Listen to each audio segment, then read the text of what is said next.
The flat plus model is considerably better when you're negotiating volume pricing with large customers.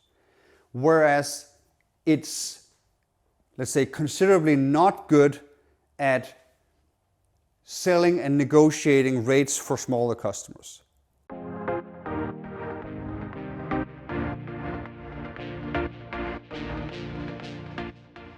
So if you have a base fee or starting fee for your solution, should you then include some volumes like users in that base fee, or should they come on top of the base fee?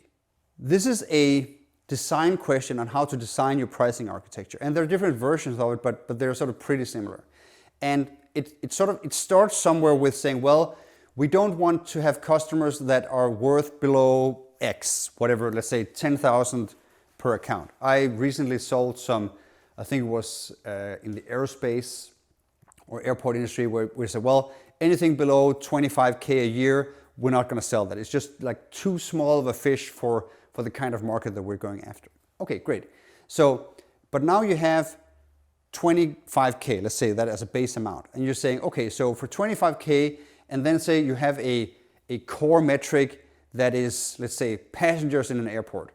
And you're saying, well, are we then going to say, it's $1 per passenger in the airport, and then the minimum amount of money that we want out of an account is 25K. So what then happens when we onboard a new customer? Are we going to say it's 25K, and then passenger number one makes it 25,001? Or are we going to say it's 25K, and that includes the first 25,000 passengers? So only when you go to 25,001 passenger do you pay more. So if we draw it out, it's going to look something like this. So we have the price here, and we have the volume here, right? So let's say we have 25K here, and we have 25K here. So this is the dollars, and this is the amount of passengers. Okay, so one version is to say, well, we start the price here, and we're just not going to price this, right? And then it goes up from here. But this is the starting amount. So anything less than 25K, I would have to pay this, which essentially means that this is the price, right? So this is the price. So if I have 0 customers, I pay 25K. If I have 1,000 customers, I pay 25K. If I have 20,000 customers, I pay 25K. If I have 30,000 customers, I pay 30K, right? So now the model sort of kicks in at 25. Or we started here and saying, well, 0 customers, 25K, 1,000 customers, 26K, 5,000 customers, 30K. Okay, so, well, this is obviously more expensive, right?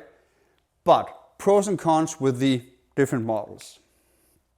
So let's call this the included model. And this is the flat plus. Different pros and cons for the two models.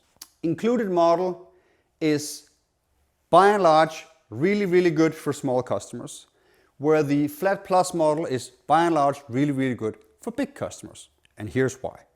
So if you are in sort of the smaller range of customers, let's say in this scenario between 0 and 100,000 passengers, you're going to say, well, you know, I can see that I'm getting the first 25K and I have to pay for them, but that's fine because I'm actually above that volume. So if I'm at 100K, that also means that I've already prepaid, and so I get, and so they'll do the math and I say that's fine. If I'm only at 15,000 passengers, I will be sort of a little annoyed that I can't use the full 25, but I'll sort of understand it. Maybe I'll try and press for some discounts. Okay, if I'm at 50K and I have to pay not 25 but 40, now the price is actually high. So you say, oh, here small customers don't like this one because the price actually increases a lot to begin with, so it's just net more expensive, but also because they feel that they maybe not have the size to really fully take advantage of the product overall, either because they're not using the full 25K they have here, or because they just feel that the price starts high and then gets even higher fast. The short version is that the included model is really good for small customers, and the flat plus model is really good for large customers. whatever, you charge us, the €1 per passenger seems fair, and, we're in on the model.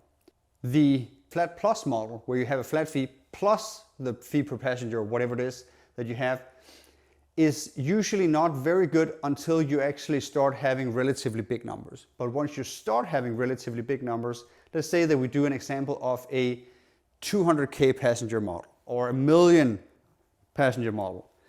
For a 1,000,000 passenger model, they would say, well, I have 1,000,000 passengers, so you want to charge me $1 million for this, plus 25K. Okay, so it's 1,000,025. But the 25 now becomes almost like a margin calculation. It's like a slight detail in the model. What kind of discount am I already getting for the volume that I'm putting in, right? So I'm bringing 1,000,000 passengers, and you're saying it's $1 per passenger, and so I should pay 1 million, but really, what kind of discount am I getting for the size that I'm bringing? I know that 1,000,000 passengers isn't actually that much, like most airports do with far higher volumes, but humor me for the example, right? So what the airport will do is that they will now try to calculate, use your model to calculate pricing for small airports. So they will say, well, what is the unit price if I had just one passenger? And then, well, that unit price is 25,000, right? Okay, so what if I had 25,000 passengers? Well, here there would be 25 plus 25, right? So that would be $2 per passenger, right? Okay, so if I had 100,000 passengers, then it would be 100,000 divided up in 125,000. So now actually the price would be 125 per passenger, and so forth, right? So what we see is that the unit price in the flat plus model starts incredibly high and then drops pretty slowly. But what you get to argue for these kinds of customers is that, well, you're already getting a really, really large discount on the unit price because of your large volume. So you get to say, in this model, mathematically, the discount is built into the model. You don't get to say that here, right?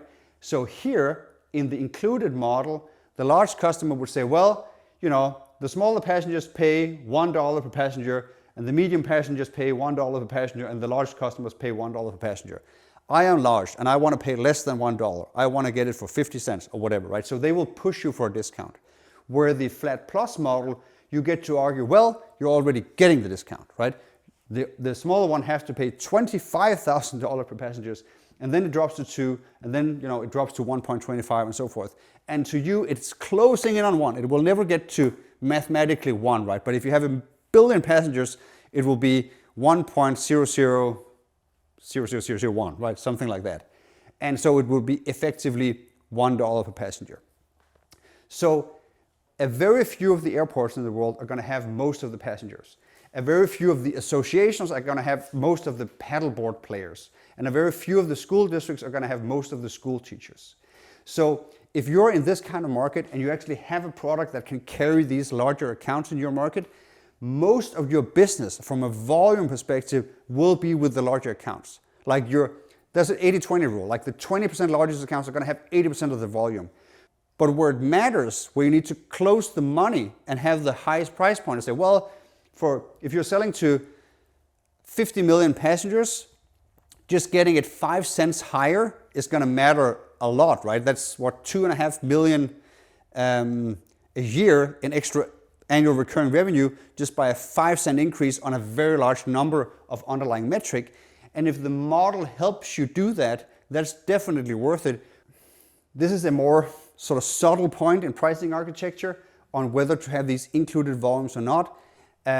Most tend, for the reasons that I just laid out, that you get all of the feedback from all of the, like 80% of the sale would give you this feedback that, oh, we want this model, we want the included model, but they're missing out on the, let's say, lack of feedback or input, on the silent feedback that this model actually would help them close higher price points at the larger accounts. So use this one if you only have smaller accounts, and definitely use this one in spite of the feedback you're getting if you're selling to majority or even a few very large accounts in your market.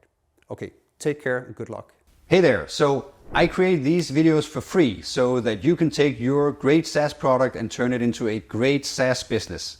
So if you like the video and you got value from it, you should, of course, subscribe to the channel and also tell a friend. So write someone and say, hey, you're in SaaS, this guy talks about SaaS, maybe there's something in there for you.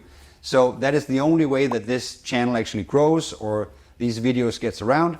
And this is sort of how I try to provide value to everyone. I have a network of clients that I have, and I get most of my business from referrals only. So the reason I make the videos and write the books and so forth is actually to just provide value to everyone else, because I can only be in one place at a time. So my hope with all these videos is just to do more good in the world. And if you tell a friend or you share, you can help me do that. So thank you.